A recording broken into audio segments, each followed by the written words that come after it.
Баршаңызға сәлем достар, Түс Шору каналына қош келдіңіздер. Каналға тіркеліп видеоларға лайк басып бізді қолдауды ұмытпаңыздар. Бүгінгі Түс Шоруымыз түсімізде қайтыс болған адамды көрдім деп аталады. Ал ендеше бастайық. Ибн Сириннің айтуынша, түсіңізде қайтыс болған адаммен сөйлессеңіз, марқұмның арғы дүниедегі жағдайының жақсы екендігін білдіреді.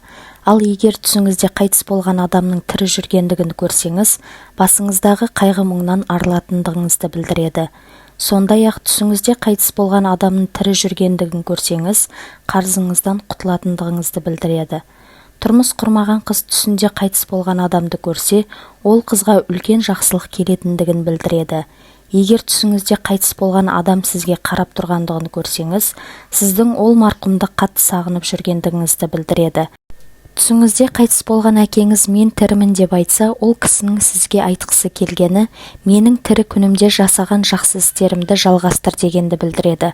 Сондай-ақ қайтыс болған адамның мен тірімін деген естісеңіз, сізге үлкен жақсылық келетіндігін білдіреді. Егер түсіңізде қайтыс болған адаммен бірге тамақ ішіп отырсаңыз, үйлеріңізде той болатындығының белгісі. Түсіңізде қайтыс болған адамның сізге бір нәрсе беріп жатса, сіздің басыңызда қаржылай қиындықтар болып жатқандығын білдіреді. Достар, егер осы видеомыз ұнаған болса, лайк басып комментарий жазуды ұмытпаңыз. Сондай-ақ достарыңызбен бөлісіп, каналға тіркелуді ұмытпаңыз. Сау болыңыздар.